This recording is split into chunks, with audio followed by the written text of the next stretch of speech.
Welcome back to English advanced tutorial. আজকের ক্লাসে আমরা আলোচনা করব ট্রান্সফরমেশন অফ সেন্টেন্স এর উপরে কিছু সেন্টেন্স। ট্রান্সফরমেশন অফ সেন্টেন্স মানে হলো সেন্টেন্সের পরিবর্তন, মানে নেগেটিভ সেন্টেন্সকে পজিটিভ করা, অ্যাফার্মেটিভ সেন্টেন্সকে নেগেটিভ করা, বা নেগেটিভ সেন্টেন্স থেকে অ্যাফার্মেটিভে পরিবর্তন করা, কিংবা অ্যাসার্টিভ সেন্টেন্সে পরিবর্তন করা, বা এক্সক্লেমেটরি সেন্টেন্স থেকে অ্যাসার্টিভ সেন্টেন্সে পরিণত করা ইত্যাদিগুলোকে, মানে বিভিন্ন সেন্টেন্স থেকে বিভিন্ন সেন্টেন্সে রূপান্তরিতকরণ করার মানে হচ্ছে ট্রান্সফরমেশন অফ সেন্টেন্স। এই ট্রান্সফরমেশন অফ সেন্টেন্সটা খুবই দরকারি, প্রত্যেকেরই কাজে লাগে। একদিকে একাডেমিক দিকে যারা আছে তাদের যেমন কাজে লাগে স্কুল কলেজে, তেমন সেন্টেন্স তৈরি করতে বা স্ট্রাকচার বুঝতেও কিন্তু এই ট্রান্সফরমেশন অফ সেন্টেন্সকে খুবই কাজে লাগে। জিনিসটা খুব ইন্টারেস্টিংও, আশা করি তোমাদের প্রত্যেকের ভালো লাগবে আজকের ক্লাসটা। তাই প্রত্যেকে অনুরোধ করছি যে যে সেন্টেন্সগুলো আজকে দেওয়া হচ্ছে ট্রান্সলেশন করে করে সেগুলো যেন প্রথম থেকে শেষ অবধি তোমরা দেখো। একই সাথে এই চ্যানেলে নতুন যারা আছো তাদেরকে অনুরোধ করছি যে চ্যানেলটাকে সাবস্ক্রাইব করতে, নতুন নতুন ভিডিওগুলো পেতে এবং আমাদের পাশে থাকতে। তাহলে চলো দেরি না করে শুরু করা যাক আজকের ক্লাসটা। প্রথম সেন্টেন্সটা আছে, দেখো কত সুন্দরভাবে তুমি কথা বললে। ইংরেজিতে এটাকে যদি বলা হয় তাহলে এভাবে বলা যায়, how beautifully you have talked. দেখো, টকড কথাটার পরে একটা আশ্চর্য চিহ্ন বা এক্সক্লেমেটরি সেন্টেন্সের মার্ক দেওয়া রয়েছে, অর্থাৎ এটা হচ্ছে একটা আশ্চর্যমূলক বা exclamatory sentence. How beautifully you have talked, কত সুন্দরভাবে তুমি কথা বলেছো বা বললে। দেখো, কোয়েশ্চেনে আছে এটাকে change into an assertive sentence. এটাকে একটা অ্যাসার্টিভ সেন্টেন্স বা নির্দেশকমূলক বাক্যতে পরিণত করতে হবে। নির্দেশকমূলক বাক্য আমরা কাকে বলি? যে বাক্যগুলো বা যে সেন্টেন্সগুলো একদম সাধারণ সেন্টেন্স, ফুল স্টপ দিয়ে শেষ হয়, সেটা নেগেটিভই হোক বা পজিটিভই হোক, সেগুলোকে আমরা অ্যাসার্টিভ সেন্টেন্স বলে থাকি। এবার দেখো এটাকে কীভাবে অ্যাসার্টিভ সেন্টেন্সে পরিবর্তন করা যায়।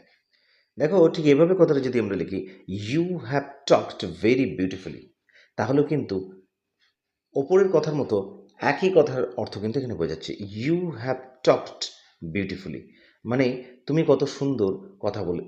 You have talked very beautifully, তুমি খুব সুন্দরভাবে কথা বলেছ বা বললে। এখানে কিন্তু তোমরা সো বিউটিফুলি এভাবে কিন্তু করবে না, you have talked so beautifully এভাবে করবে না, কারণ সো এর সাথে আরেকটা কনজাংশন দ্যাট, এই দুটো যোগ হয়ে কিন্তু একটা পূর্ণ অর্থ প্রকাশ করে। সুতরাং এখানে ভেরি ব্যবহার করাটাই হলো শ্রেয়। তাহলে এইভাবে আমরা যদি এক্সক্লেমেটরি সেন্টেন্স তুলে দিই, তাহলে সেটাকে তুলে দিয়ে এভাবে আমরা লিখতে পারি, এই ইউটাকে প্রথমে এনে you have talked very beautifully, তুমি খুব সুন্দরভাবে কথাটা বললে। এইভাবেই এটাকে একটা স্টেটমেন্টে বা অ্যাসার্টিভ সেন্টেন্সে পরিণত করা হলো। পরের সেন্টেন্সে দেখো, তারা সব সময় তার সমর্থনের কথা মনে রাখবে। মানে তারা মানে দে, অর্থাৎ কোনো একজনরা আর একজনের সাহায্যের কথা সবসময় মনে রাখবে বা সমর্থনের কথা সবসময় মনে রাখবে, এটা এখানে বলা হলো। তাহলে সেন্টেন্সটাকে এভাবে বলা হচ্ছে, they will always remember his support. তারা সবসময় মনে রাখবে, রিমেম্বার মানে মনে মনে করা বা স্মরণ রাখা, তাহলে তারা সবসময় মনে করবে তার সাপোর্টের কথা, কোনো একজনের সাপোর্টের কথা এখানে বলা হচ্ছে। এটাকে কোশ্চেনে বলা আছে চেঞ্জ ইন্টু এ নেগেটিভ সেন্টেন্স, এটাকে একটা নাবাচক সেন্টেন্সে পরিণত করতে হবে। দেখো, এখানে হ্যাঁবাচক সেন্টেন্সটা যেভাবে দেওয়া আছে ঠিক কায়দা করে আমাদেরকে সেভাবেই এটাকে ঠিক নাবাচক সেন্টেন্সে পরিণত করতে হবে। আগের ক্লাসগুলোতে আমি বলেছিলাম যে অ্যাফার্মেটিভ সেন্টেন্স থেকে নেগেটিভ সেন্টেন্স করতে গেলে একটা নো বা নট বা নেভার ইত্যাদি যোগ করতে হয়, এবং সেন্টেন্সে যে অ্যাডজেক্টিভ বা ভার্ব থাকে ঠিক তার উল্টো রূপটা ব্যবহার করতে হয়। দেখো, এই সেন্টেন্সটাতে দে উইল অলওয়েজ রিমেম্বার, তারা সবসময় মনে রাখবে। তাহলে অলওয়েজ মানে সবসময়, এই যে অলওয়েজ কথাটা মানে সবসময়, তাহলে এখানে ঠিক এই যে অলওয়েজ, এটা একটা অ্যাডভার্ব, এখানে সময় বোঝাচ্ছে, সবসময় মনে রাখবে। তাহলে এবারে সেন্টেন্সে দেখো, আমরা যদি এটাকে নেগেটিভ সেন্টেন্সে লিখি, they will never forget his support, তারা তার সাপোর্টের কথা কখনোই ভুলবে না। দেখো, এখানে এই যে অলওয়েজ কথাটা আছে সবসময়, এটা একটা অ্যাডভার্ব, সময় বোঝাচ্ছে। আমরা নেগেটিভ বানাবার সময় দেখো এই অ্যাডভার্বটার একটা নেগেটিভ ফর্ম বসালাম। অলওয়েজের নেগেটিভ ব্যবহার করতে হয় নেভার। তারপর দেখো তারা সবসময় মনে রাখবে এই যে রিমেম্বার কথাটা, এই রিমেম্বারের একটা উল্টো রূপ ব্যবহার করলাম আমরা। রিমেম্বার হচ্ছে মনে রাখা একটা ভার্ব, তার উল্টো ফর্মটা ব্যবহার করলাম ফরগেট, মানে ভুলে যাওয়া। তাহলে দেখো সেন্টেন্সটাতে হিজ সাপোর্টটা যেমন আছে, হিজ সাপোর্টটা ঠিক লাস্টে তেমনই রয়ে গেল। তাহলে they will always remember his support, তারা সবসময় তার সাপোর্টের কথা মনে রাখবে। এটাকে ঘুরিয়ে আমরা লিখলাম, যখন আমরা নেগেটিভে পরিণত করলাম তখন করলাম they will never forget his support. They will never forget, never হচ্ছে একটা নেগেটিভ ওয়ার্ড, নেভার মানে কখনোই না, ফরগেট বসিয়ে দেওয়া মানে হচ্ছে ভুলে যাওয়া, ঠিক এই রিমেম্বারের উল্টোটা ভুলে যাওয়া। They will never forget his support, তারা কখনো তার সাপোর্টের কথা ভুলবে না।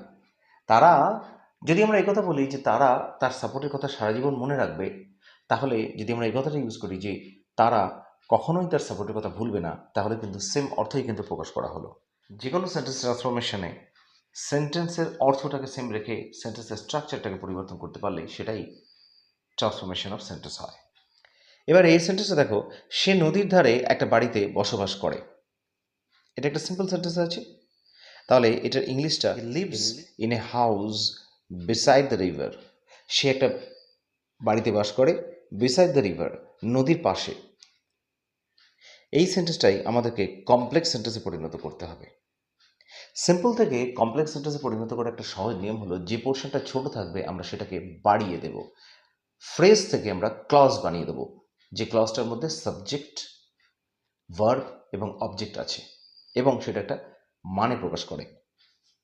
তাহলে এই সেন্টেন্সটাতে দেখো, এই সেন্টেন্সটা আমাদের কমপ্লেক্স সেন্টেন্সে পরিণত করতে বলেছিল। এখানে আমরা করলাম he lives in a house, সে একটা বাড়িতে বাস করে, which is situated beside the river, যেটা অবস্থিত নদীর ধারে। এখানে একইভাবে দেখো, he lives in a house, সে একটা বাড়িতে বসবাস করে, এই অবধি একটা সেন্টেন্সের পার্ট বা এই অবধি একটা ক্লজ। তারপরে দেখো which is situated beside the river, যে বাড়িটা অবস্থিত নদীর ধারে। তাহলে এই যে হুইচ থেকে এই যে which is situated beside the river, এই জিনিসটা একটা আলাদা ক্লজে পরিণত হলো।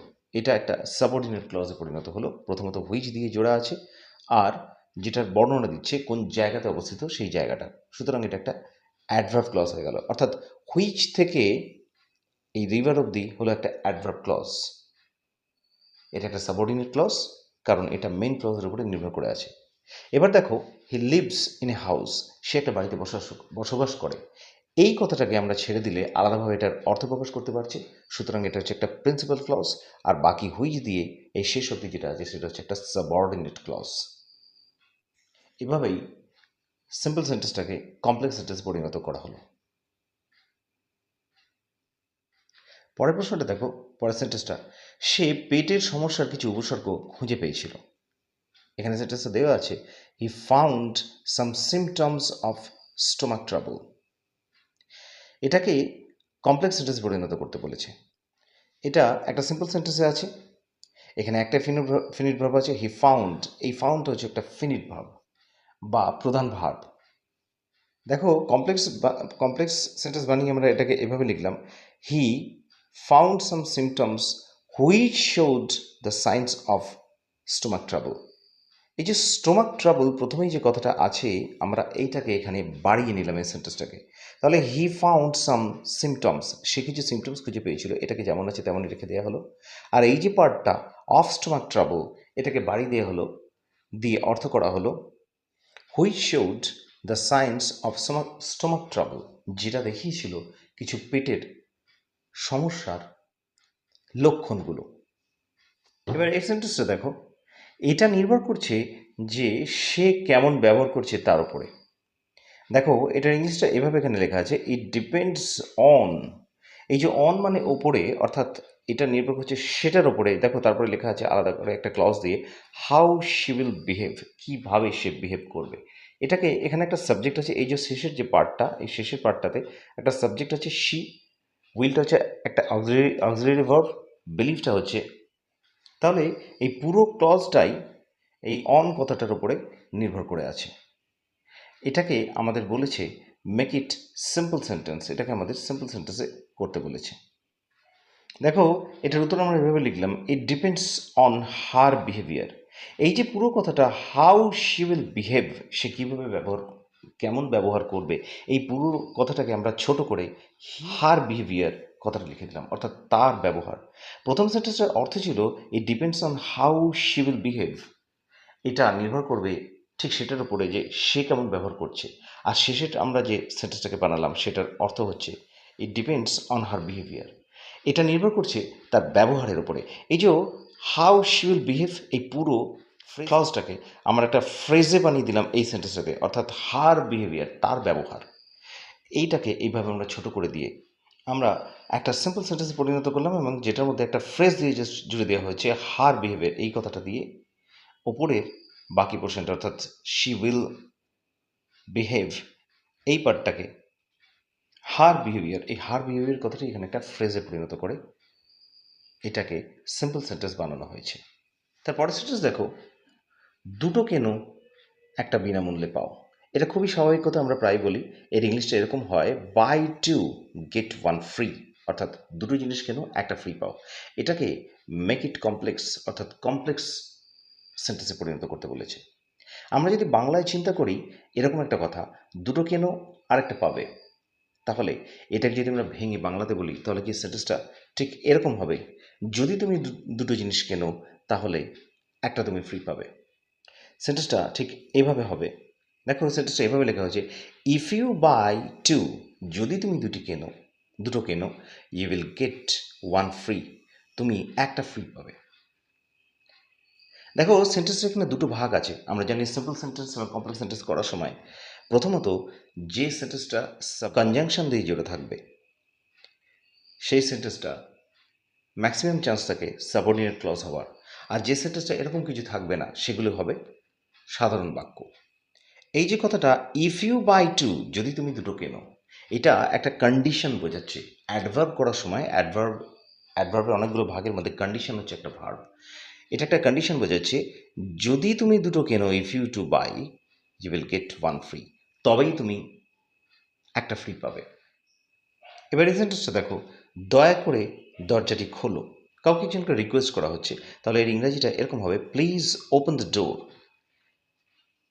প্লিজ ওপেন দ্য ডোর, দয়া করে দরজাটা খোলো। তাহলে এটাকে ইন্টারোগেটিভ সেন্টেন্সে আমাদের তৈরি করতে হবে। দেখো সেন্টেন্সটাকে এভাবে আমরা লিখবো, would you please open the door, তুমি কি দরজাটা খুলবে, প্রশ্নটা ঠিক এইভাবে করা হচ্ছে। আমাদেরকে ইন্টারোগেটিভ সেন্টেন্সে যেহেতু বানাতে বলা হয়েছে, এখানে উড ইউ ব্যবহার করতে হবে, উড কথাটা ব্যবহার করতে হবে একটা অত্যন্ত ভদ্রতামূলক ওয়ার্ড হিসেবে। তাই উড এখানে উইল করলে কিন্তু পুরোপুরি সুটেবল হবে না। Would you please open the door, তুমি কি দরজাটা খুলতে পারবে, এখানে উডটা আগে দেওয়া হলো অক্সিলারি ভার্ব, তারপরে সাবজেক্ট, তারপরে ভার্ব আছে ওপেন, তারপরে কি খুলবে না দরজা খুলবে, অবজেক্ট আসে। নর্মালি এই স্ট্রাকচারে আমরা অ্যাসার্টিভ সেন্টেন্স থেকে ইন্টারোগেটিভ সেন্টেন্স বা অন্য যে কোনো সেন্টেন্স থেকে ইন্টারোগেটিভ সেন্টেন্স বানিয়ে থাকি। পরের সেন্টেন্স দেখো, সে তার মাথাটা নিচু করলো এবং দৌড়ে আবার ছোট গর্তে ফিরে গেল। যে কোনো প্রাণী হতে পারে বা যে কোনো কিছু এটা বোঝাচ্ছে।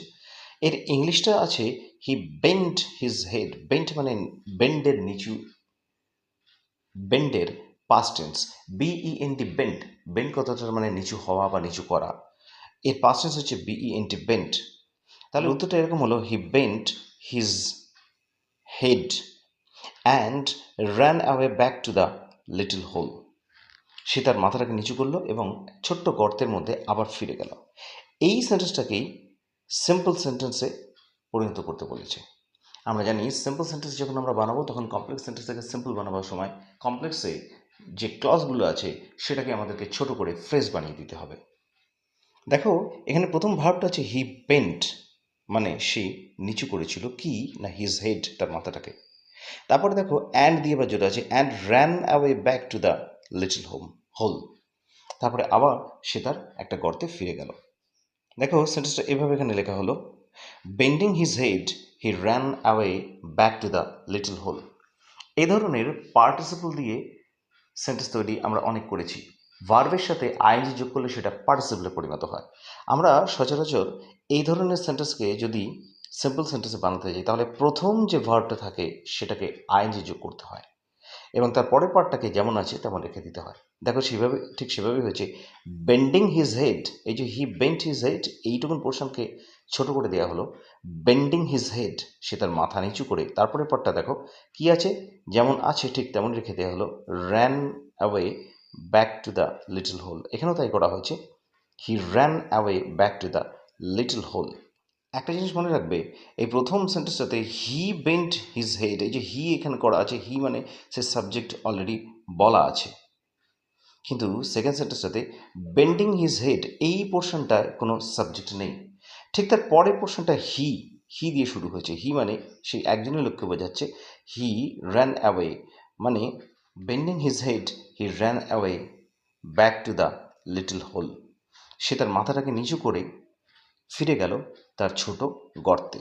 স্টুডেন্টসেরা, আজকের এই ট্রান্সলেশনের মাধ্যমে আলোচনাগুলো নিশ্চয়ই তোমাদের কাজে লাগবে অনেক সেন্টেন্স তৈরি করতে এবং গ্রামাটিক্যাল সমস্যার সমাধান করতে। ভিডিওটা ভালো লাগলে লাইক করো, তোমাদের আত্মীয় স্বজন বন্ধুবান্ধব ইত্যাদিদেরকে তাদেরকে তাদেরকে এটা শেয়ার করো যাতে তারাও এগুলো দেখতে পারে বা উপকৃত হতে পারে।